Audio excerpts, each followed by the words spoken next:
టీసీఎస్లో 12,000 మంది ఉద్యోగుల్ని తీసేశారు అనేటప్పటికి వేరే కంపెనీస్ అంటే ఓకే, కానీ ఆ టీసీఎస్ లాంటి కంపెనీ కూడా ఈ ఏఐని అడాప్ట్ చేసుకొని ఇట్లా లే ఆఫ్స్ అనేది చేస్తుందంటే ఏం జరుగుతుంది అని చెప్పేసి ఒక రకమైన టీసీఎస్ అంటే మన ఐటీ సైడ్ గవర్నమెంట్ జాబ్ లాగా. నార్మల్గా ఈవెన్ పేరెంట్స్ కూడా టీసీఎస్లో జాబ్ తెచ్చుకో అంటారు. నువ్వు అమెజాన్లో జాబ్ చేస్తున్నావు అన్న వాళ్ళకి అర్థం కాదు. టీసీఎస్లో అంటే ఓకే ఇదేదో పెద్ద గొప్ప జాబ్, గవర్నమెంట్ సెక్యూరిటీ ఉన్న జాబ్ అన్నట్టు అనుకుంటారు. బట్ అలాంటి కంపెనీయే చేస్తుందంటే అంటే అది ఇంపాక్ట్ అనేది చాలా హ్యూజ్గా ఉంది. సో మనకి టీసీఎస్ అనేది ఓపెన్గా న్యూస్ వచ్చింది కాబట్టి తెలిసింది, కానీ బట్ ఆల్మోస్ట్ అన్ని ఎంఎన్సీస్ మీరు ఏ బిగ్ కంపెనీ తీసుకున్నా సైలెంట్గా జరుగుతున్నాయి లే ఆఫ్స్, సైలెంట్ లే ఆఫ్స్ అని. అంటే బెంచ్ మీద పెడతారు, ఎక్కువ రోజులు బెంచ్లో ఉన్నారని లే ఆఫ్ చేసేయడం కానివచ్చు, ఇది కొంత టైం ఇస్తారు ప్రాజెక్ట్ లేవని, సో ఇంకా మీరు వెళ్ళిపోండి అన్నట్టుగా ఫోర్స్డ్ రిజైనేషన్స్ కానీ ఇవన్నీ చాలా జరుగుతున్నాయి.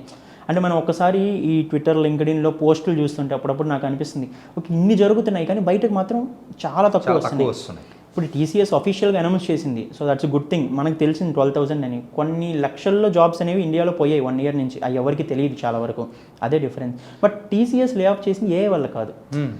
అందరూ ఒక అనుకుంటున్నారు ఏంటంటే ఒక ఏఐ వల్లే అని. ఏఐ లేకుండానే 12,000 మెంబర్స్, ఎందుకంటే వాళ్ళకి న్యూ ప్రాజెక్ట్స్ అనేవి లేవు ప్రెజెంట్. సో వాళ్ళు చెప్తున్న మాట ఏంటంటే జస్ట్ ఒక స్ట్రాటజిక్ డెసిషన్ అంతే అన్నట్టుగా చెప్తున్నారు. న్యూ ప్రాజెక్ట్స్ లేవు కాబట్టి ఎక్స్ట్రా ఉన్న వాళ్ళు అవసరం లేదు ఇప్పుడు, ఈ బెంచ్ మీద ఉన్న వాళ్ళు కానివ్వచ్చు. అలాగా మీరు గమనించినట్టయితే ఈ న్యూస్కి ఒక 2-3 weeks ముందు ఇంకొక న్యూస్ వచ్చింది, టీసీఎస్ బెంచ్ పాలసీ అప్డేట్ చేసాము అని. అంటే ఎవరు కూడా 35 daysకి మించి బెంచ్ మీద ఉండకూడదు అని ఒక రూల్ పెట్టింది టీసీఎస్. సో ఆ రూల్ ఏంటి, అప్పుడు నార్మల్గా టీసీఎస్లో చాలా వరకు బెంచ్ మీద ఉంటారు. అంటే ఏంటి వర్క్ ఉండదు, బట్ జస్ట్ వాళ్ళు కంపెనీకి ఉంటారు. ఆ బెంచ్ స్ట్రెంత్ చూపించి ప్రాజెక్ట్స్ తెచ్చుకుంటారు, క్లయింట్స్ని తెచ్చుకుంటారు. Okay we have huge bench strength, so మాకు ఎంతమంది అవసరం ఉన్నా కూడా ఇన్స్టెంట్గా మేము మీకు ఇవ్వగలుగుతాం, మీ ప్రాజెక్ట్ సపోర్ట్ చేయగలుగుతాం అని చెప్పడానికి. ఇప్పుడు న్యూ ప్రాజెక్ట్స్ రావట్లేదు కదా, అంతమందిని ఖాళీగా ఉంచుకొని శాలరీస్ ఇవ్వాలంటే ఇట్స్ హ్యూజ్ బర్డన్. సో అందుకని ఇప్పుడు వీళ్ళని తీస్తున్నారు. ఇది just type of cost cutting. But A impact రియల్గా వస్తే ఏమవుతుందంటే ఉన్న క్లయింట్స్ పోతారు. ఓకే, అప్పుడు మనం మాస్ లే ఆఫ్ చూస్తాం. ఇది 12,000 అనేది స్మాల్ నెంబర్ అంటే when compare to how things were shaping currently. But ఒక 6 months మేబీ 1 yearలో ఈ ఏఐ ఇంపాక్ట్ రియల్గా మన ఇండియా మీద పడితే like we're going to witness huge massacre అని చెప్పొచ్చు దాన్ని. రీసెంట్గా ఏఐ ఇస్తున్న అప్డేట్స్ కానీ ఒక్కొక్క కంపెనీ ఏఐని యూస్ చేసుకొని వాళ్ళు రిలీజ్ చేస్తున్న ప్రోడక్ట్స్ చూస్తూ ఉంటే ఒక రకమైన షాక్ అని కూడా అనిపిస్తుంది. ఎస్పెషలీ రీసెంట్గా I don't want mention about that company, coding అనేది కూడా రాసేసి ఇచ్చేస్తూ ఉంది. అదైతే ఒక రకంగా ఏంటి కోడింగ్ రాయడం అనేది వాళ్ళకి సపరేట్ జాబ్ అనేది ఉంటుంది. సో వాళ్ళు చేస్తూ ఉన్నారు. అంటే ఇది వచ్చేటప్పటికి ఇంకా ఎన్ని లే ఆఫ్స్ అయిపోయి ఉంటాయో అది యూస్ చేసుకొని అరే దీనివల్ల వచ్చేస్తుంది కదా అని. ఆబ్వియస్లీ అంటే ఇప్పుడు మీరు ఏ జాబ్ తీసుకున్నా కూడా అది సేఫా అంటే కాదు. మీరు కోడింగ్ వచ్చారు కాబట్టి అది మంచి ఎగ్జాంపుల్. మనం దాన్ని తీసుకుంటే ఇప్పుడు డెవలపర్స్కి పని లేకుండా పోయింది. స్క్రాచ్ నుంచి ఎవరు కోడ్ రాయట్లేదు. ఒకప్పుడు నువ్వు జావా నేర్చుకో, .NET నేర్చుకో, పైథాన్ నేర్చుకో ఇలా చెప్పేసేవాళ్ళు. అది నేర్చేసుకుంటే నీకు డిమాండ్ ఉంటుంది అని చెప్పి. ఇప్పుడు ఏంటంటే ఏ అసిస్టెంట్స్ వచ్చేసాయి. ఇప్పుడు గిట్హబ్ కోపైలట్ అని, మైక్రోసాఫ్ట్ కోపైలట్ అని, ఇప్పుడు చాట్ జీపీటీలోనే కోడెక్స్ అని ఒక ఫ్యూచర్ వచ్చింది. ఇవన్నీ ఏం చేస్తున్నాయంటే జస్ట్ మనం ప్రాంప్ట్ ఇచ్చేస్తాం. So I want to build a future to this particular website అని చెప్పేస్తే డెవలపరు ఆ వెబ్సైట్ కోడ్ ప్రెజెంట్ ఉన్న కోడ్ చూసి దీనికి ఏం యాడ్ చేస్తే బెటర్ అని అదే వేస్ట్ చేస్తుంది. దీన్ని నువ్వు టెస్టింగ్ చేయి మొత్తం అని చెప్తే కంప్లీట్ ప్రాజెక్ట్ని టెస్టింగ్ చేసి ఇచ్చేస్తుంది నీకు మినిట్స్లో. So which usually takes months or sometimes maybe quarters అంటే ఒక కంప్లీట్ ప్రాజెక్ట్ ఫినిష్ చేయడానికి. ఇప్పుడు ఇది డేస్లో అయిపోతుంది. సో ఇప్పుడు లైక్ ఈవెన్ ఆర్గనైజేషన్స్ కూడా థింక్ చేస్తాయి. సో మనం డెవలపర్స్ ఇంతమంది మనకి నిజంగా అవసరమా? ఇప్పుడు ఏఐ ఇంత బాగా చేస్తున్నప్పుడు ఇంతమంది మనకి ఏం అవసరం అని ఒక థాట్ అయితే వస్తుంది. ఇప్పుడు ఇవి కాకుండా ఇప్పుడు వచ్చే కొత్త కంపెనీస్ ఏవైతే ఉన్నాయో వాళ్ళు ఏం చేస్తున్నారంటే డైరెక్ట్గా ఏఐ డ్రివెన్ డెవలప్మెంట్ చేసుకుంటున్నాయి. అసలు ఒకరిని హైర్ చేసుకోవడం ఇవన్నీ పక్కన పెట్టేసి ఇప్పుడు రెప్లిట్ అని ఒకటి ఉంది, ఇంకా bold.new అని ఒకటి ఉంది, ఈ కర్సర్ అని ఒకటి ఉంది. ఇవన్నీ ఏం చేస్తాయంటే కంప్లీట్ వెబ్సైట్ ఆర్ కంప్లీట్ యాప్ని బిల్డ్ చేసి ఇచ్చేస్తాయి ప్రాంప్ట్ ఇస్తే. నువ్వు చెప్పచ్చు ఒకవేళ ఏదైనా ఫ్యూచర్ నచ్చలేదు, నేను ఇప్పుడు చెప్తాను నాకు ఒక ఈకామర్స్ ఫ్రంట్ వెబ్ పేజ్ కావాలి ఒకటి, నేను ఈకామర్స్ స్టోర్ ఒకటి స్టార్ట్ చేయాలనుకుంటున్నాను లోకల్లో. సో ఇది నేను ఓన్లీ హైదరాబాద్ని టార్గెట్ చేస్తాను, ఈ ఏరియాస్ కావాలి, ఇక్కడ నేను అన్నీ కనెక్ట్ చేసుకుంటాను లోకల్ షాప్స్. ఇలా మీరు ఒక ఐడియా ఇచ్చేశారు. ఐడియా ఇచ్చేస్తే మీకు వెబ్సైట్ చేసి ఇచ్చేస్తుంది ఒక 10 minutesకి. నువ్వు అప్పుడు కస్టమైజ్ చేసుకోవాలి. ఓకే నాకు ఇది నచ్చలేదు ఆర్ ఇక్కడ ఇది యాడ్ చేయాలనుకున్నాను, అది కూడా నువ్వు ప్రాంప్ట్లో ఇచ్చేస్తావు. సో నాకు అక్కడ వద్దు ఇది కావాలి నాకు అని చెప్పి. సో నీకు ఇంగ్లీష్ కూడా రాదా, ఈవెన్ తెలుగు కూడా అర్థం చేసుకుంటాయి. అంటే ఎవరైనా లోకల్ బిజినెస్ మ్యాన్ అయినా స్మార్ట్ ఫోన్ నీ చేతిలో ఉంది అంటే నువ్వు యాప్స్ బిల్డ్ చేసే అంత క్యాపబిలిటీ ఇప్పుడు ఉంది ఇప్పుడున్న టెక్నాలజీకి. అంటే వచ్చే కంపెనీస్ ఇలా ఆలోచిస్తున్నాయి. మనం ఉన్న కంపెనీస్ గురించి ఇన్ని రోజులు ఆలోచించాం. బట్ ఏంటంటే ఈ టెక్నాలజీ ఏంటంటే ఒక ఎవల్యూషన్ అయ్యే ఫీల్డ్. ప్రతిరోజు గ్రో అవుతూ ఉంటేనే దానికి తగ్గట్టుగా ఆపర్చునిటీస్ ఉంటాయి, అది ఏ టెక్నాలజీ తీసుకున్నా కూడా. ఓకే. ఇప్పుడు మనం ప్రజెంట్ ఉన్న వెబ్ డెవలపర్స్ గురించి, ప్రజెంట్ ఉన్న కంపెనీస్ గురించి మాట్లాడుతున్నాం. బట్ ఏంటి, ప్రజెంట్ ఉన్నవి ఎప్పటికైనా కూడా కొంత లెగసీ అవుతాయి, ఓల్డ్ అవుతాయి. ఇప్పుడు రాబోతున్న కంపెనీసే మనల్ని నిర్ణయిస్తాయి. ఇప్పుడు 5 years ముందు వరకు ఈ క్విక్ కామర్స్ అనేది లేదు, ఈ జెప్టో, బ్లింకిట్ ఇవి ఎవరికి తెలియవు. బట్ ఇప్పుడు ఏంటి, మనం కంప్లీట్ దాని మీద డిపెండ్ అవుతున్నాం. అప్పుడు కిరాణా ఉండేది, ఇప్పుడు కిరాణా స్టోర్స్ మీద అంటే డిమాండ్ తగ్గింది. కోర్స్ విలేజెస్, టౌన్స్ని వదిలేస్తే సిటీస్లో ఆబ్వియస్లీ ఇది టౌన్స్కి కూడా వెళ్ళిపోవచ్చు, చెప్పలేం. ఇలా మనం ఏది తీసుకున్నా 10 years ముందు ఫుడ్ డెలివరీ అనేది సంథింగ్ విచ్ ఇస్ అంటే ఎవరికి తెలియదు. బట్ ఇప్పుడు మనం అలా చూస్తున్నాం. ఇక్కడ ఏంటి, ఇదంటే కూడా టెక్నాలజీ ఒక ప్రాబ్లమ్ని సాల్వ్ చేస్తుంది. సో ఇప్పుడు రాబోతున్న వాళ్ళు ఎలా యూజ్ చేస్తున్నారు టెక్నాలజీ అనేది కూడా మనం చూడాలి. దాన్ని బట్టే జాబ్స్ కానివ్వచ్చు, దాన్ని బట్టే ఎంప్లాయ్మెంట్ కానీ ఉండొచ్చు. ఇప్పుడు వచ్చే కంపెనీస్ ఏవి కూడా, వచ్చే ప్రొడక్ట్స్ ఏవి కూడా హ్యూమన్ పవర్ని నమ్ముకోవట్లేదు. సో ఏఐ ఉంది, మేము కాస్ట్ సేవ్ చేసుకోవచ్చు, ఈ కాస్ట్ని మేము ఇంకెక్కడైనా పెడతాం, మార్కెటింగ్కి పెట్టుకుంటాం, అడ్వర్టైజింగ్ పెట్టుకుంటాం, ఎవరైనా సెలబ్రిటీని పిలిపించి ఎండోర్స్ చేయించుకుంటాం, దీనికి వాడుకుంటాం మేము. డెవలప్మెంట్కి, ప్రొడక్ట్ బిల్డింగ్కి మాకు ఇంతమంది అవసరం లేదు అని దీన్ని కట్ చేసుకుంటున్నారు ఒక ఏఐ టూల్ పెట్టి. సో ఇది ఒక డేంజరస్ సైన్. ఓకే. సో మెయిన్గా మన ఇండియా మీద ఎఫెక్ట్ చూపిస్తుంది ఒక 2-3 years తర్వాత. ఎందుకంటే ఆల్రెడీ వెస్టర్న్ కంపెనీస్ ఇప్పుడు అడాప్ట్ అవుతున్నాయి, వాళ్ళకి చాలా మాస్ లే ఆఫ్స్ అయ్యాయి ఈ ఇయర్ కానీ లాస్ట్ ఇయర్ కానీ. ఇవన్నీ చూస్తూ ఉంటే ఒకనొక టైంలో అయితే ఐటీ ఇండస్ట్రీ, అరే సాఫ్ట్వేర్ ఇంజనీర్ వా వా అని చెప్పేసి అనేది దాని నుంచి ఇప్పుడు ఒక ఎండ్ కార్డ్ పడబోతుంది అనుకోవచ్చా ఈ ఐటీ భూమికి? ఖచ్చితంగా. ఎందుకంటే మీరు చెప్పిన ఎగ్జాంపులే మాట్లాడుకుంటే ఒక 25 years బ్యాక్ అంటే ఐటీకి ముందు సో చాలా వరకు మరీ మాన్యువల్ జాబ్స్ ఉండేవి. సో దాన్ని ఇంకా మీరు ముందుకు తీసుకెళ్తే ఎలక్ట్రానిక్స్ ఎప్పుడైతే వచ్చిందో, అంటే third industrial revolution, computers, electronics, ఈ సెమీ కండక్టర్స్ వీటి టైంలో ఎప్పుడు వచ్చిందంటే సో అవే ఇంకా బూమ్ అనుకున్నారు అందరూ. సో ఎప్పుడైతే 95 ఈ టైంలో ఐటీ బూమ్ స్టార్ట్ అయిందో, 95-2000 ఆ టైంలో, సో అందరూ ఏమనుకున్నారు, ఓకే మన జాబ్స్ అన్నీ పోతాయి, ఆ ఐటీ అవన్నీ ఎవరి వల్ల అవుతాయి మనకేం తెలుసు. అంటే ఈవెన్ మన ఇండియాలో సిచ్యువేషన్ అలా ఉన్నింది అప్పుడు. అంటే ఎవరు కూడా ఎక్స్పెక్ట్ చేయలేదు ఐటీ ఇన్ని లక్షల జాబ్స్ క్రియేట్ చేస్తుంది, ఇంతమందికి ఒక ఉపాధి కల్పిస్తుందని ఎవరు ఎక్స్పెక్ట్ చేయలేదు. బట్ ఎప్పుడైతే ఈ ఐటీ బూమ్ స్టార్ట్ అయిందో ఆబ్వియస్లీ దాని ముందున్న జాబ్స్ అన్నీ రీప్లేస్ అయిపోయాయి. అప్పుడులో బేసిక్ ఉండేవి ఈ ఎలక్ట్రానిక్స్కి ఆపరేటర్స్ అని, ఈ నార్మల్గా చాలా విఎల్ఎస్ఏ డిపెండెన్సీ ఉండేది. సో మెగా సూపర్ కంప్యూటర్స్ని కూడా అప్పుడు నార్మల్గా చాలామంది యూజ్ చేయాలి వాళ్ళు, అంటే 1 byte ప్రాసెస్ చేయడానికి కూడా చాలా టైమ్స్ తీసుకునే, చాలా లాంగ్ టైమ్స్ అనేవి జరిగేవి అప్పుడు. సరదాగా మనం ఇన్స్టాగ్రామ్లో కూడా కొన్ని ఫొటోస్ కంపారిజన్ చూస్తూ ఉంటాం. ఒక 50 years బ్యాక్ కంప్యూటర్ అనేది కూడా సర్వర్ రూమ్స్ ఇప్పుడు మనం ఎలా అయితే చూస్తామో అలా ఒక కంప్యూటర్ చూసాం. ఇప్పుడు కంప్యూటర్ చూస్తే మనకి చేతిలోనే అన్నట్టు. అప్పుడు అంటే ఈ జాబ్స్ అన్ని లేవు. అప్పుడు ఏంటి, ఒక సర్వర్ ఆపరేట్ చేయాలంటే, ఒక కంప్యూటర్ ఆపరేట్ చేయాలంటే ఒక 10-15 members ఉండాలి. అంటే ప్రతి ఒక్క దానికి కొంతమంది బయట ప్రాసెసింగ్ అని, డేటా ప్రాసెసింగ్కి ఒకరు కావాలి, ఈ కీబోర్డ్ రిలేటెడ్ ఫంక్షనాలిటీకి ఒకరు కావాలి, దానికి మళ్ళీ డేటాబేస్ బిల్డ్ చేయడానికి ఒకరు కావాలి. ఇప్పుడు ఏం లేదు, అన్నీ ఒక ల్యాప్టాప్లో చేసేస్తున్నాం. అంటే ఆ 2000కి ముందు ఆ ఫియర్ అనేది ఉన్నింది. బట్ ఏంది, అందరం అడాప్ట్ అయ్యాం, దానికన్నా ఎక్కువ మించిన జాబ్స్ అయితే వచ్చాయి. సో దానికి ముందు మీరు ఇంకా చూసుకున్నట్టయితే 200 years బ్యాక్ ఈ మధ్య మెటా ఒక లెటర్ ఏది రిలీజ్ చేసింది, పర్సనల్ సూపర్ ఇంటెలిజెన్స్ అచీవ్ చేయబోతున్నాం మనం అని మార్క్ జుకర్బర్గ్ చెప్పారు. ఓకే. అంటే అతను ఇంటెన్షన్ ఏంటంటే, వాళ్ళు వర్క్ చేస్తున్నారు కదా ఏఐ డెవలప్మెంట్ కోసము, ఈ మధ్య వాళ్ళు ఇంట్రెస్టింగ్ ఒక అబ్జర్వేషన్ చూశారంట. వాళ్ళు ఏఐ సిస్టమ్స్ ఏంటంటే మన ఇంటర్వెన్షన్ లేకుండా వాటికవే ఇంప్రూవ్ అయిపోతున్నాయంట. అంటే మనం ఎంత కాదనుకున్నా హ్యూమన్సే ఏఐని డెవలప్ చేశారు, హ్యూమన్స్ కంట్రోల్లోనే ఉన్నాయి ఇంకా ఏఐ. బట్ రీసెంట్గా ఆయన చూసిన ఈ చేంజ్ ఏంటంటే అవే ఇంప్రూవ్ అయిపోతున్నాయంట. అప్పుడు ఆయన రిలీజ్ చేసి దీన్నే పర్సనల్ సూపర్ ఇంటెలిజెన్స్ అంటాము. ఇప్పుడు ఇది కానీ ప్రతి ఒక్క ఇండివిజువల్ అందుబాటులో ఉంటే, అంటే మనం ఎఫెక్టివ్గా యూటిలైజ్ చేయగలిగితే ప్రతి ఒక్కరూ ఏం కావాలని కూడా అచీవ్ చేయగలుగుతారు. అంటే వాళ్ళకి జస్ట్ ప్రాంప్టింగ్ స్కిల్స్, ఏఐని యూజ్ చేయడం తెలిస్తే ఏం కావాలని అచీవ్ చేయగలుగుతారు. నువ్వు బిజినెస్ మ్యానా, నువ్వు ఎంపైర్ని బిల్డ్ చేయగలుగుతావు ఆ ఏఐ యూజ్ చేసి. నువ్వు ఒక ఫ్రీలాన్సరా, కంప్లీట్ నువ్వు ఒక ఏజెన్సీని బిల్డ్ చేసుకోగలుగుతావు. నువ్వు ఇంకేదైనా మనీ ఎర్న్ చేయాలనుకుంటున్నావా నీ బిజినెస్ రిలేటెడ్ ఆర్ నువ్వు పర్సనల్గా, నువ్వు ఎఫెక్టివ్గా దాన్ని యూజ్ చేసుకుంటే ఏదైనా చేయగలుగుతావు. అంటే నీకు ఇయర్స్ ఆఫ్ రీసెర్చ్ టైంని ఏఐ అనేది సేవ్ చేస్తుంది. ఆయన ఇంకొక మాట ఏమన్నాడంటే 200 years బ్యాక్ ప్రతి ఒక్కరు ఫార్మర్సే, అంటే అగ్రికల్చరే మన సోర్స్ ఆఫ్ ఇన్కమ్, ఇంకేం లేదు. ఎవరైనా కూడా వెళ్ళాల్సిందే, నీకు ల్యాండ్ ఉంటే ల్యాండ్, లేదంటే నువ్వే వర్క్కి వెళ్తావు ఏదో ఒక విధంగా. అప్పుడు మనం స్టీమ్ కానీ కోల్ కానీ ఈ రెవల్యూషన్స్ వచ్చాయి ఇనిషియల్ డేస్లో. సో అందరూ ఏమనుకున్నారు, ఓకే అగ్రికల్చర్ లేకపోతే ఎలాగ, అవన్నీ మనం చేయగలుగుతామా. ఈ ఫ్యాక్టరీ వర్క్స్, టెక్స్టైల్ ఇండస్ట్రీస్ ఇవన్నీ స్టార్ట్ అయ్యాయి అప్పుడు ఏం చేశారు అంటే 90% అలా ఉండేవాళ్ళు. బట్ ఈ రెవల్యూషన్స్ వచ్చేటప్పటికి కొంత జాబ్స్ షిఫ్ట్ అయ్యాయి. అగ్రికల్చర్ చేసే వాళ్ళ సంఖ్య తగ్గింది. తర్వాత మనం చూసినట్టయితే ఎలక్ట్రిసిటీ వచ్చింది. ఎలక్ట్రిసిటీ వచ్చాక ఇంకా చాలా జాబ్స్ ఇటు మూవ్ అయ్యాయి. తర్వాత మనం చూసాం సెమీ కండక్టర్, ఐటీ జాబ్స్ అనేవి అప్పటి వరకు ఉన్నవి మూవ్ అవుతూ వచ్చాయి, అవి తగ్గుతూ వచ్చాయి. అప్పుడు 90% ఉండేవి అగ్రికల్చర్ డిపెండెన్సీ, ఇప్పుడు 10% ఉంది ఆల్మోస్ట్. ఈవెన్ 10% కూడా లేరు ఫార్మర్స్ ఇప్పుడు చూసినట్టయితే. బట్ ఏంటంటే ప్రతి ఒక్క రెవల్యూషన్లో మనం షిఫ్ట్ అవుతున్నాం. ఇప్పుడు ఏంటంటే ఏఐ సైడ్ మనం ఖచ్చితంగా షిఫ్ట్ అవ్వాలి. నేను అవ్వను ఇలానే ఉంటా అంటే like you are going to lose. ఎవరికి ఏం ప్రాబ్లం లేదు. It was nice bro. And అలాగే ఐటీ బూమ్ దాని గురించి చెప్పారు, బాగానే ఉంది. కాకపోతే ఈ మధ్యకాలంలో వింటూ ఉన్నది డాక్టర్స్ని కూడా ఏ రీప్లేస్ చేస్తుందా అని ఒక క్వశ్చన్ అనేది కూడా రైజ్ అవుతూ ఉంది. ఖచ్చితంగా దీని గురించి ఇంట్రెస్టింగ్ డిబేట్. ఇప్పుడు నేను ఖచ్చితంగా ఏఐ డాక్టర్ని రీప్లేస్ చేస్తుందంటే డాక్టర్స్ అందరు తిరగబడతారు. బట్ ఏంటంటే నేను రీసెంట్గా నాకు తెలిసిన ఒక డాక్టర్తో మాట్లాడుతూ ఉన్నాను. అంటే ఈ didn't said informal way, but తను ఏమన్నాడంటే ఈ మధ్య కన్సల్టింగ్కి అంటే బేసిక్ కన్సల్టింగ్కి ఎవరు రావట్లేదంట.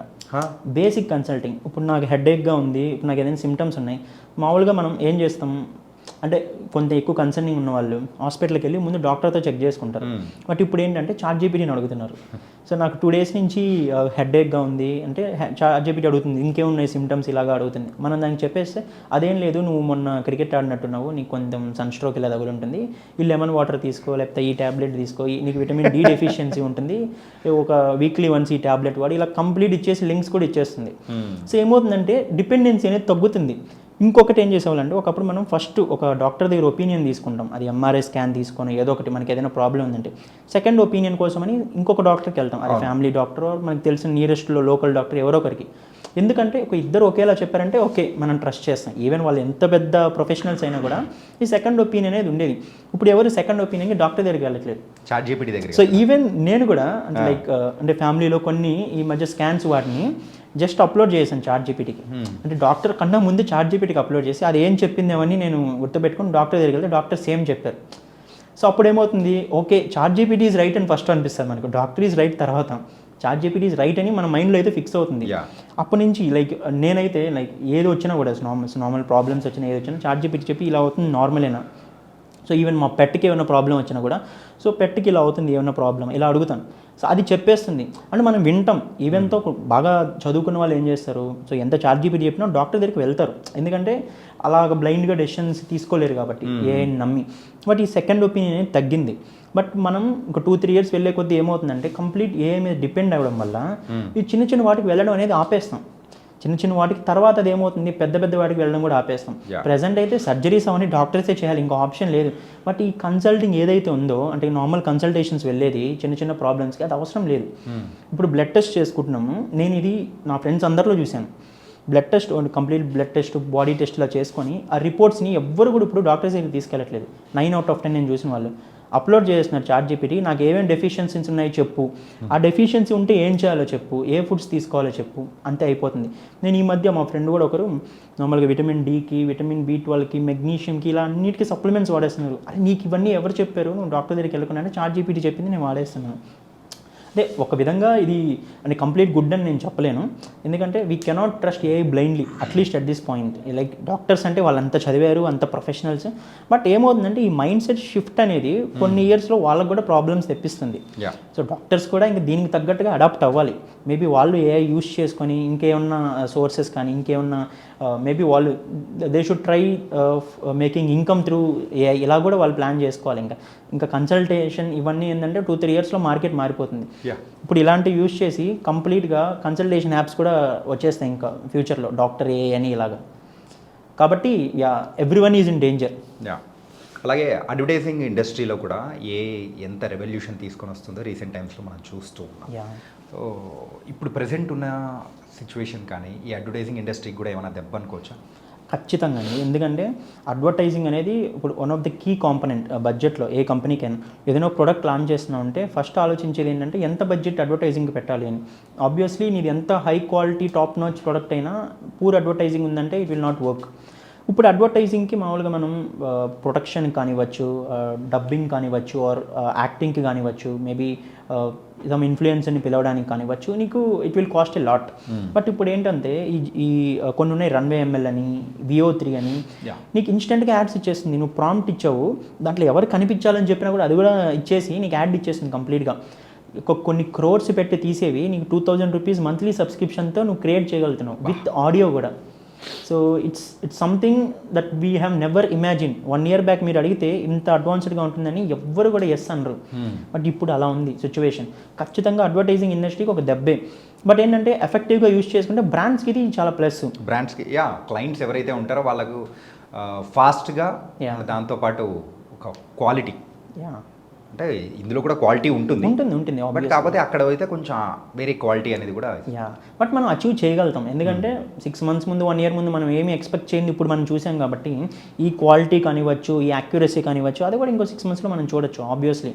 సో ఇది కొంత విధంగా ఎవరైతే ఆ ప్రొడక్షన్ టీంలో ఉంటారో వాళ్ళందరికీ కూడా దెబ్బే ఇప్పుడు. అంటే వాళ్ళ జాబ్స్ అనేది ఇంపాక్ట్ అవుతాయి. సో నాకు నువ్వు అవసరం లేదు, ఒక 2-3 బాగా ఏఐ వాడగలిగే వాళ్ళు చాలు, ఒక వీడియో ఎడిటర్, ఒక డిజైనర్ని పెట్టుకుంటాను, ఒక ఏఐని ప్రాంప్ట్ ఇంజనీర్ని ఒకరిని పెట్టుకుంటాను, వీళ్ళు ముగ్గురు కలిసి నాకు ఒక హై బడ్జెట్ యాడ్ వితిన్ 10,000 నాకు ఇచ్చేస్తారు. సో అలా మైండ్ సెట్ అయితే మారిపోతుంది. సో ఇప్పుడు ఆ స్టేజ్లోకి మనం ఆల్రెడీ వెళ్తున్నాం. చాలా వరకు యాడ్స్ నేను చూస్తున్నాను ఈ మధ్య, ఇవి కాన్సెప్ట్ యాడ్స్ లాగా ఇలాగా చేసి క్రియేట్ చేస్తూ ఉన్నారు. బట్ ఏంటంటే ఇది ఇంకా కొంచెం అడ్వాన్స్ అయ్యేటప్పటికి ఇప్పుడు మన ఇండియాలో కొంత లిమిట్ ఉంది, అంటే స్టోరేజ్ లిమిట్స్ అని, బ్యాండ్విడ్త్ లిమిట్ అని. బట్ ఇంకొక 6 months 1 yearలో ఇది లిమిట్ కూడా ఉండదు. సో ఎవరైనా ఫుల్ లెంత్ యాడ్స్ కూడా క్రియేట్ చేసేయచ్చు. ఇది ఇలానే అయితే మూవీస్ కూడా తీసేయచ్చు ఫుల్ లెంత్గా.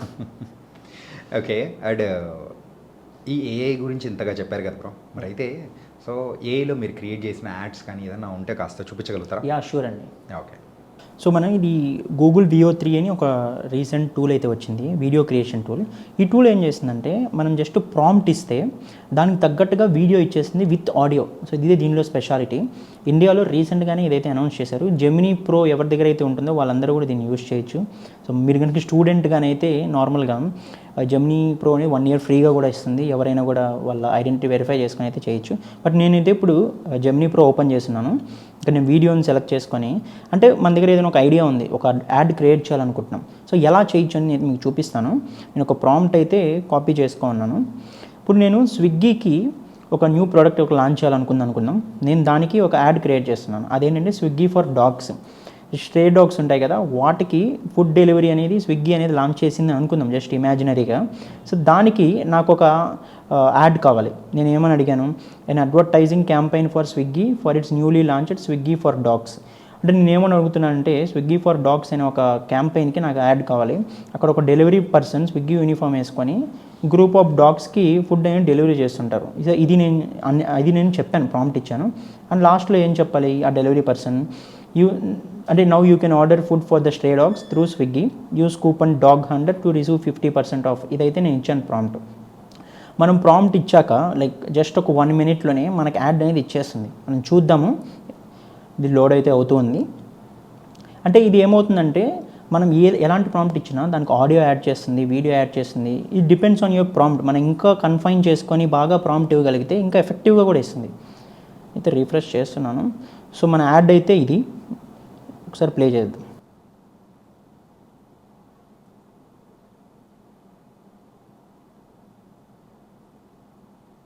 సో ఇప్పుడైతే ఇది మన యాడ్. సో ఎంత సింపుల్గా అయిపోయిందో చూడండి. సో యాజ్ ఇట్ ఈస్గా మనం అడిగినట్టే వచ్చింది. ఒక స్విగ్గీ డెలివరీ అతను వచ్చాడు, డాగ్స్కి ఫుడ్ అనేది ఇచ్చాడు, లాస్ట్లో తను చెప్పాల్సిన మనం ఇచ్చిన టాపిక్ అయితే చెప్పాడు. సో ఇంత ఈజీగా కామర్స్ యాడ్స్ కానీ, ఇది క్విక్ కామర్స్ యాడ్ కానీ, అంటే దేనికైనా ఎలాంటి హై ఎండ్ అడ్వర్టైజింగ్ అయినా కూడా మనం చేయొచ్చు. అంత ఈజీగా మనం చేయగలుగుతున్నాం కాబట్టి సో అంటే ఫ్యూచర్ ఆఫ్ అడ్వర్టైజింగ్ అనేది మనం చెప్పచ్చు ఇప్పుడే ఏఐ మీద డిపెండ్ అవుతుంది అని. Nice bro. ఏంటంటే ఒక కామర్స్కి సంబంధించి మీరు తయారు చేసిన యాడ్ చూస్తూ ఉంటేనే ఆ క్వాలిటీ అది చూస్తూ ఉంటే నిజంగానా అని అనిపించేలా ఉంది. అంటే క్లోజ్ టు రియాలిటీ మనం ఇప్పుడే చేయగలుగుతున్నాం. సో ఇంకా 1 year తర్వాత ఎలా ఉంటుందని మనం లైక్ థాట్స్లోనే వదిలేయచ్చు. అండ్ రీసెంట్ టైమ్స్లో ఇన్స్టాగ్రామ్లో కొన్ని వీడియోస్ అనేది కూడా చూస్తూ ఉంటే ఒక అమ్మాయి నిల్చొని చెప్తూ ఉండింది. సో ఇట్స్ లాంగ్వేజ్ గురించి మనం పక్కన పెట్టేసినా కానీ అది స్టార్టింగ్లో చూసినప్పుడు చాలామంది అరే ఇది నిజం వీడియో కదా అని చెప్పేసి అనుకున్నాను. దీన్ని లేటర్ రియలైజ్ అయితే అది క్రియేట్ చేసిన వీడియో అనేటప్పటికి షాక్ అయ్యాను. ఇన్ఫ్యాక్ట్ నేను నా పర్సనల్ ఎక్స్పీరియన్స్లో ఇట్లాంటి డెవలప్మెంట్స్ అనేది కూడా ఏఐలో వస్తున్నాయంటే ఇంకా యాడ్స్ పరంగా కానీ వెబ్సైట్ పరంగా మీరు ఇప్పుడు తయారు చేసి చూపించినది కానీ ఎంత అడ్వాన్స్ తొందరలో రాబోతుందో కూడా మనకు అర్థమవుతుంది. అంటే ఇది ఒక డేంజర్ కూడా యాక్చువల్లీ. ఎందుకంటే ఇప్పుడు న్యూస్ని మనం నమ్మలేం ఏది న్యూస్ అని చెప్పి. ఇప్పుడు మనకు ఒక లీడరు పడలేదు, లైక్ ఈ పాలిటిక్స్, ఈ ఫ్యాన్ వార్స్ ఇవి చేసేవాళ్ళు, వాళ్ళ ఆపోజిట్ లీడర్స్ని, వాళ్ళ ఆపోజిట్ హీరోస్ వీళ్ళ మీద ఇలాంటి ఫేక్ వీడియోస్ చేసి వాళ్ళ అన్నని మాటలు కూడా అన్నట్టుగా ఇవి ఆల్రెడీ సర్క్యులేట్ అవుతున్నాయి. But it's going to spread hate. Rashmika Mandanna గారు సంబంధించిన ఒక వీడియో అనేది కూడా ఎంత అసలు ఆ ఫేక్ వీడియో తర్వాత మనకు అర్థమైంది కాబట్టి సరిపోయింది. ఆవిడ అంటే రెస్పాండ్ అయ్యారు కాబట్టి సో అది నమ్మడం కూడా కష్టం. కొన్నిసార్లు ఏంటంటే ఇది పొలిటికల్ ప్రొపగండాకి వీటికి తీయచ్చు, ఎలక్షన్స్ని ఇంపాక్ట్ చేయొచ్చు, అంటే చాలా ఎఫెక్ట్స్ అయితే ఉంటాయి, బ్యాడ్ ఎఫెక్ట్స్ కూడా. బట్ వీ నీడ్ రెగ్యులేషన్ అలాంటి వాటికి. సో ప్రజెంట్ అయితే అంత హై అండ్ రెగ్యులేషన్స్ ఏమీ లేవు వీటిని ప్రివెంట్ చేయడానికి, ఎందుకంటే ఇట్స్ న్యూ, అందరికీ న్యూ కాబట్టి. బట్ ఖచ్చితంగా ఒక రెగ్యులేషన్ ఉండాలి. అట్లీస్ట్ పాలిటిక్స్ ఇలాంటివి టచ్ చేయకుండా, ఏమన్నా వచ్చినా కూడా ఫేసెస్ రికగ్నైజ్ అయితే బ్లాక్ అయ్యేలాగేలాగా. అదర్వైజ్ అంటే మనం ఏది నమ్మలేం, మనం చూసింది కూడా నమ్మలేం. ఒకప్పుడు అనేవాళ్ళు కదా, నువ్వు చూస్తే కానీ ఏది నమ్మకు అని, ఇప్పుడు చూసినా కూడా నమ్మలేం. యా, అలాగే ఇప్పటి వరకు ఏఐ గురించి మీరు చాలా చక్కగా వివరించారు. కాకపోతే I have to ask you the final question. అంటే ఏఐ రీప్లేస్ చెయ్యని మరి క్రాఫ్ట్స్ కానీ లేకపోతే జాబ్స్ కానీ ఏదైనా ఉన్నాయంటే అది చెప్పండి కాస్త. ఖచ్చితంగా అండి, చాలా ఉన్నాయి. ఇప్పుడు ఏఐతో చాలా వరకు రీప్లేస్ అయ్యేవి మనం ఆల్రెడీ విన్నాం. ఈ మాన్యువల్ జాబ్స్ కానీ, ఈ దేనికైతే క్రియేటివిటీ అవసరం లేదో, ఎక్కువ థింకింగ్ అవసరం లేదో, లేకపోతే ఎక్కువ రిపిటేషన్ ఉంటుందో, ఇవన్నీ ఖచ్చితంగా కూడా రీప్లేస్ అయిపోతాయి. బట్ కొన్ని జాబ్స్ ఉంటాయి, ఇవి ఏంటంటే ఏఐ వల్ల బూస్ట్ అవుతాయి. సో ఫస్ట్ నేను ఆ టెక్ జాబ్స్ గురించి మాట్లాడే ముందు ఒక బేసిక్ హ్యూమన్ రైట్ ఉంటుంది, అది ఎవరు రీప్లేస్ చేయలేరు. అదేంటంటే ఎమోషనల్ ఇంటెలిజెన్స్. ఖచ్చితంగా నువ్వు ఒక ఏఐ రిక్రూటర్ని పెట్టుకుంటే నీ పీపుల్ అందరినీ మేనేజ్ చేయగలుగుతుంది, హైర్ చేసుకోగలుగుతుంది. బట్ వాళ్ళ మధ్య ఉన్న కాన్ఫ్లిక్ట్స్ వస్తే రిజల్యూషన్ చేయగలుగుతుందా, వాళ్ళతో ఏమన్నా వాళ్ళ మెంటల్ హెల్త్ ఇష్యూస్ని ఐడెంటిఫై చేయగలుగుతుందా, వాళ్ళకి దానికి తగ్గట్టుగా మాట్లాడగలుగుతుందా, ఒక అడ్వైజ్ ఇవ్వగలుగుతుందా. ఇవన్నీ ఏంటంటే ఓన్లీ హ్యూమన్స్ కెన్ డూ. ఎంత ఏఐ వచ్చినా కూడా అది ఆర్టిఫిషియల్ ఇంటెలిజెన్స్ చేస్తుంది కాబట్టి అది ఆర్టిఫిషియల్గానే ఉంటుంది. సో ఇది ఒక కామన్ హ్యూమన్ రైట్, ఇది ఫస్ట్ ఎవరు కూడా రీప్లేస్ చేయలేరు ఎలాంటి ఏఐ వచ్చినా కూడా. ఇది నెక్స్ట్ ఇంకొకటి creative decision making. AI decision making చేస్తుంది, బట్ ఏఐకి డేటా ఉండాలి. డేటా ఉంటే మాత్రమే దాన్ని బట్టి డెసిషన్ తీసుకుంటుంది. ఒక 5 సార్లు ఏం జరిగిందో చెప్తే 6వసారి ఏం జరుగుతుందని ఏఐ చెప్పగలుగుతుంది. బట్ ఏంటంటే creative decision making, situational thinking, ఇలాంటివి ఏంటంటే అగైన్ హ్యూమన్ రైట్స్. సో ఈ క్రియేటివ్ డెసిషన్ మేకింగ్ ఎప్పుడు కూడా హ్యూమన్స్ చేతిలోనే ఉంటుంది. సో ఇవి ఏంటంటే లీడర్షిప్ లెవెల్లో, ఇప్పుడు ఎవరైనా లీడర్షిప్ లెవెల్లో ఉండి okay what is my future అనుకుంటే, so if you are good at these two, ఈ ఎమోషనల్ ఇంటెలిజెన్స్ కానివ్వచ్చు, అంటే రియాక్ట్ అవ్వడం. సో మనం ఎలా అంటే సిచ్యువేషన్స్ని అర్థం చేసుకుంటాం, మన ముందు మాట్లాడే వాళ్ళని అర్థం చేసుకుంటాం, వింటాం, అర్థం చేసుకుంటాం, అంతేగాని జస్ట్ వాళ్ళు చెప్పిందల్లా మనం రిప్లై ఇచ్చేయం. సో అలాంటి హ్యూమన్ రైట్స్ ఉంటాయి కదా, పీపుల్ లీడర్ అన్న వాళ్ళు ఇలాంటివి చేయాలి ఖచ్చితంగా కూడా. ఇంకా ఇప్పుడు కామన్గా ఎవరైనా అడిగితే, ఒక స్టూడెంట్ అయినా, గ్రాడ్యుయేట్ అయినా, ఆల్రెడీ జాబ్ చేసిన ప్రొఫెషన్ అయినా, నేను ఏ టెక్నాలజీస్ నేర్చుకుంటే నేను సేఫ్గా ఉంటాను అడిగితే కొన్ని ఉన్నాయి. ఫస్ట్ థింగ్ ఏంటంటే cyber security. Okay. So technology పెరిగే కొద్దీ సెక్యూరిటీ కన్సర్న్స్ అనేవి పెరుగుతూనే ఉంటాయి. ఇప్పుడే మనం ఇప్పుడు వరకు మాట్లాడుకున్న వాటిలో చాలా కన్సర్న్స్ ఉన్నాయి మనకే, అరే అందరూ ఇది చేసేస్తున్నారు ఎలాగని. ఇప్పుడు గూగుల్ లాంటి ఒక కంపెనీ సర్వర్స్ని ఎవరైనా హ్యాక్ చేశారనుకోండి, ఏమవుతుంది? గూగుల్ అనేది it's an empire build on data all over the world. So అలాంటి ఒక సర్వర్స్ని ఎవరైనా హ్యాక్ చేస్తే ఏమవుతుంది? సో కంప్లీట్ వరల్డ్ అంతా వాళ్ళ చేతిలోకి వెళ్ళిపోతుంది. కాబట్టి గూగుల్ లాంటి సంస్థ ఏం చేస్తుందంటే సెక్యూరిటీకి మనం ఎక్స్పెక్ట్ చేయనంత అమౌంట్ అనేది పెడుతుంది బడ్జెట్లో. అంటే ఎథికల్ హ్యాకర్స్ని మెయింటైన్ చేయడానికి కానివ్వచ్చు, సెక్యూరిటీ ఎక్స్పర్ట్స్ని, ప్రొఫెషనల్స్ని పెట్టడానికి కానివ్వచ్చు. ఇలానే ఏ కంపెనీ తీసుకున్నా ఒక టెక్ ప్రోడక్ట్ బిల్డ్ చేస్తున్నారంటే సెక్యూరిటీకి బాగా ఇన్వెస్ట్ చేస్తారు.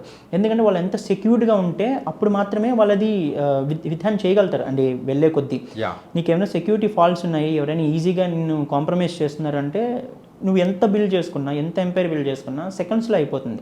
కాబట్టి సెక్యూరిటీ అనేది టెక్నాలజీ పెరిగే కొద్దీ గ్రో అయ్యే ఫీల్డ్ ఈ సైబర్ సెక్యూరిటీ అనేది. ఓకే. ఎథికల్ హ్యాకర్స్ కానీ, ఈ సైబర్ సెక్యూరిటీ ప్రొఫెషనల్స్ కానివ్వచ్చు, సెక్యూరిటీ అనలిస్ట్ అని మనం ఏ నేమ్ ఇచ్చినా కూడా ఈ ఎవరైతే ఒక కంపెనీ ఒక ప్రోడక్ట్ సెక్యూరిటీని కాపాడతారో ఆర్ ప్రొటెక్ట్ చేస్తారో వాళ్ళకి ఎప్పుడూ డిమాండ్ ఉంటుంది. ఓకే. ఇంకొక సెకండ్ తీసుకుంటే ప్రాంప్ట్ ఇంజనీరింగ్. ఈ మధ్య మనం బాగా వింటున్నాం ఈ పదాన్ని, సపరేట్గా హైర్ చేసుకుంటున్నారు కూడా ప్రాంప్ట్ ఇంజనీర్స్ అని. ఏంటంటే ఏఐని ఎఫెక్టివ్గా వాడడం తెలిసిన వాళ్ళు. నువ్వేం డెవలపర్ కావాల్సిన అవసరం లేదు. నువ్వు ఏఐని యూజ్ చేసి ఒక కంపెనీకి లేకపోతే ఒక ఇండివిజువల్కి ఇంత మనీ సేవ్ చేసావా అంటే like you will be in demand అంతే. మీకు 10 lakhs పెడుతున్నారు, దీనికి నాకు 10,000 ఇవ్వని, నేను సేమ్ అవుట్పుట్ మీకు ఇస్తాను ఏఐ యూజ్ చేసి అని చెప్పాను అనుకోండి, ఖచ్చితంగా మీకే డిమాండ్ ఉంటుంది. సో ఇప్పుడు ప్రాంప్ట్ ఇంజనీర్స్ అంటే వీళ్ళే. అంటే ప్రతి ఒక్కరు మనం ఏఐ టూల్స్ వాడతాం, బట్ ఎఫెక్టివ్గా పనికొచ్చేలా వాడే వాళ్ళే ఈ ప్రాంప్ట్ ఇంజనీర్స్ బేసిక్గా, ఇంకేం లేదు. సో వీళ్ళకి కూడా డిమాండ్ ఉంటుంది. అంటే మీరు ఏ ఫీల్డ్లో ఉన్నా మీకు ఏఐని ఎఫెక్టివ్గా యూజ్ చేయడం తెలిసిందంటే you will be in demand. దీన్నే మనం ఏఐ ఫ్లూయెన్సీ అని, ఏఐ రెడీనెస్ అని ఇలా చాలా అంటాం. వీటినే మనం అంటే నువ్వు డెవలపర్, నువ్వు సాఫ్ట్వేర్ డెవలపర్, బట్ నీకు ఏఐని వాడడం బాగా తెలుసు. ఇంకొకరు ఓన్లీ సాఫ్ట్వేర్ డెవలపర్. ఎవరికి ఉంటుంది డిమాండ్ అంటే ఇప్పుడు ఫస్ట్ అతనికే ఉంటుంది. తెలిసి ఎందుకంటే ఇతను నార్మల్ సాఫ్ట్వేర్ డెవలపర్ 10 డేస్లో చేసేది నువ్వు 10 మినిట్స్లో చేయగలుగుతావు. ఖచ్చితంగా ఈ ఏఐ రెడీనెస్ ఉండాలి కాబట్టి ప్రాంప్ట్ ఇంజనీర్స్కి డిమాండ్ అయితే ఉంటుంది. ఇంకా మనం 3 తీసుకుంటే వెబ్3. సో వెబ్3 అనేది ఒక న్యూ కాన్సెప్ట్, బట్ ఇదేంటంటే ఒక రెవల్యూషనరీ థింగ్.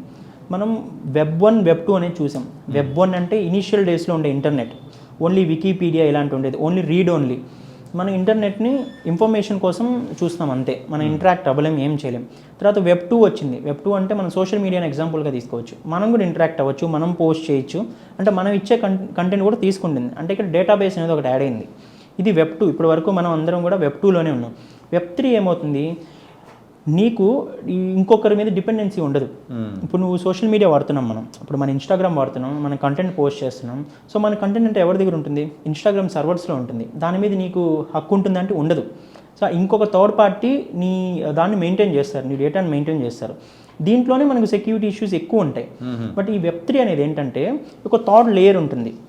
దాన్ని మనం నోడ్ అనొచ్చు, బ్లాక్ చైన్ అనొచ్చు, ఏదైనా అనొచ్చు. మనం ఈ బ్లాక్ చైన్ యూస్ చేసి, అంటే నీకు నువ్వే కంట్రోల్లో ఉంటుంది. నువ్వు ఏదైనా ఒకటి పోస్ట్ చేసావు ఒక యాప్లో, ఆ యాప్ కంట్రోల్ కూడా నీకనే ఉంటుంది. దాన్ని ఎవరు యాక్సెస్ చేయలేరు, ఎవరు కూడా కాంప్రమైజ్ చేయలేరు. సో దీన్ని ఇప్పుడు మనం బ్లాక్ చైన్ యూస్ చేసి ఎక్కువ వెబ్3 డెవలప్మెంట్ అంతా చేస్తున్నాం. ఇప్పుడు ఇది బాగా బూమ్ అవుతుంది, ఇది ఈ బ్లాక్ చైన్ డెవలప్మెంట్ కానీ వెబ్3 డెవలప్మెంట్ కానీ.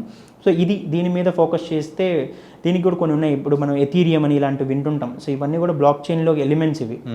సో ఇవి కానీ బాగా నేర్చుకుంటే అది ఫ్యూచర్. ఇది అంటే మనం వెబ్3 ఇంకొక 20-30 ఇయర్స్ ఇదే నడుస్తుంది. కాబట్టి ఖచ్చితంగా వెబ్3 సైడ్ ఫోకస్ చేసే వాళ్ళకి కూడా బాగానే ఉంటుంది. మన ఇండియాలో అంత అడ్వాన్స్డ్గా వెబ్3కి రిసోర్సెస్ లేవు, ఈ యూనివర్సిటీస్ ఏమి టీచ్ చేసేవి ఏం లేవు. ఆబ్వియస్లీ ఏ టెక్నాలజీ తీసుకుని అలాగే ఉంది. బట్ ఎవరైతే ఇంట్రెస్ట్ ఉంటుందో వాళ్ళు సెల్ఫ్గానే నేర్చుకోవచ్చు. చాలా రిసోర్సెస్ అయితే ఆన్లైన్లో దొరుకుతాయి. You don't need to depend on colleges. ఇంకా మనం 4th స్కిల్ తీసుకుంటే ఈ ఏఐ టూల్ డెవలప్మెంట్. ఇప్పుడు ఏఐ టూల్స్ని ఇప్పుడు ఏజెంట్స్ అని ఒక కాన్సెప్ట్ వచ్చింది, ఏఐ ఏజెంట్స్ అని చెప్పి. ఈ ఏఐ ఏజెంట్స్ ఏం చేస్తారంటే మనం చేసే వాళ్ళు చేస్తారు. ఇప్పుడు ఫర్ ఎగ్జాంపుల్ మనకు టికెట్ బుకింగ్ ఏజెంట్స్ ఉంటారు, ఐఆర్సిటీసీ తీసుకోవచ్చు, లేదా ఫ్లైట్ బుకింగ్స్ తీసుకోవచ్చు. వీళ్ళు ఏం చేస్తారంటే ఈ బుకింగ్ ప్రాసెస్ ఏదైతే ఉందో మనం చేసేది అది వాళ్ళు చేస్తారు, కొంత కమిషన్ తీసుకుంటారు. ఏఐ ఏజెంట్స్ ఏం చేస్తుంది, అలాగే నువ్వు ఏదైనా ఒక టాస్క్ చెప్తే ఏఐ చేసేస్తుంది. ఇక్కడ ఏజెంట్ అనేవాడు ఏఐ. సో ఇప్పుడు మనం ChatGPTకి చెప్తాం, సో నేను ఒక 10 days ట్రిప్ ప్లాన్ చేస్తున్నాను, ఒక వియత్నాంకో లేకపోతే సింగపూర్కో.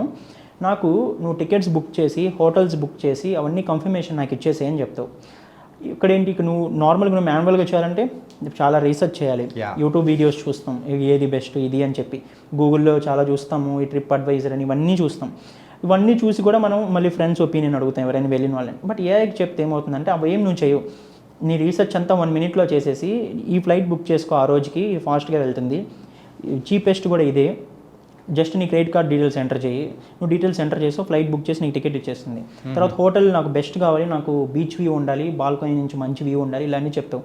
అవన్నీ నువ్వు వెతుక్కొని రేటింగ్స్ ఎత్తుక్కొని నువ్వు చేయాల్సిన అవసరం లేదు, ఏఐ నీకు చేస్తుంది. మళ్ళీ కార్డ్ డీటెయిల్స్ ఎంటర్ చేయి, అయిపోయింది. ఇప్పుడు ఒక రిక్రూట్మెంట్ ఏజెన్సీ తీసుకుందాం, నాకు ఒక 5 డెవలపర్స్ కావాలి, జావా డెవలపర్స్, అది రిక్వైర్మెంట్.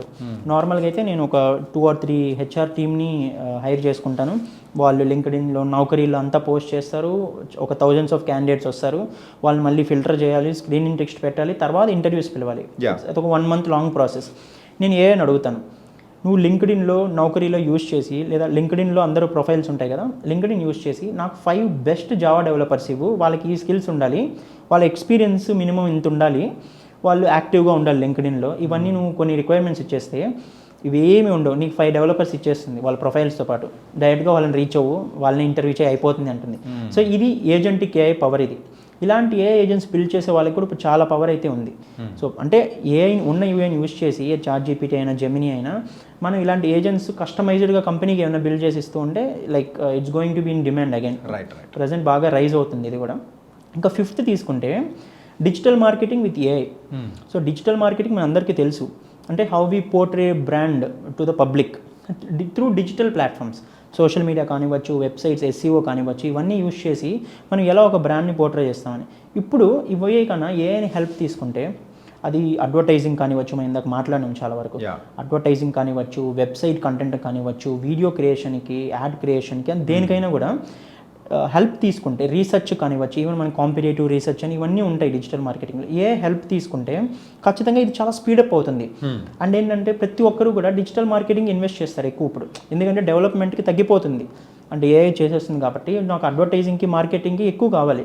సో నేను ఎంతైనా పెడతాను, ఎంతమంది నేను తీసుకుంటాను. సో యాజ్ అన్ ఇండివిజువల్గా నువ్వు ఆలోచించాల్సింది ఏంటి, ఓకే నాకు ఈ డిజిటల్ మార్కెటింగ్ ఇవన్నీ తెలుసు, ఏఐని ఎఫెక్టివ్గా యూజ్ చేయడం తెలుసు, సో ఇంక ఖచ్చితంగా నేను హైర్ చేసుకుంటాను. అంటే ట్రెడిషనల్ మార్కెటర్స్ వీళ్ళతో కంపేర్ చేసుకుంటే. సో ఈ 5 స్కిల్స్కి ఏమవుతుందంటే ఏఐ గ్రో అయ్యే కొద్దీ వీటి డిమాండ్ కూడా పెరుగుతుంది. కాబట్టి ఈ జాబ్స్ కానివ్వచ్చు లేదా ఆపర్చునిటీస్ వైజ్ ఎప్పుడు కూడా వీటికి డిమాండ్ ఉంటాయి. Okay, nice bro. ఏంటంటే ఇందులో దీనివల్ల వచ్చే ప్లస్ ఏంటి, మైనస్ ఏంటి, ఫ్యూచర్ని మనం అయితే ప్రెడిక్ట్ చేసుకొని రెడీగా ఉండాలి. నెక్స్ట్ ఇప్పుడు ట్రాన్స్ఫర్మేషన్ అనేది కూడా అవుతుంది కాబట్టి దాని తగ్గట్టు నెక్స్ట్ ప్రిపేర్ అయ్యి ఉండాలని చెప్పేసి జాగ్రత్తలు అనేది చెప్పావు, భయపెడుతూ జాగ్రత్తలు చెప్పావు. అంటే మనం భయపడితేనే జాగ్రత్తగా ఉండగలుగుతాం obviously. It's nice and thank you for your demo and everything Yashwant bro. Thank you so much. Thank you so much bro.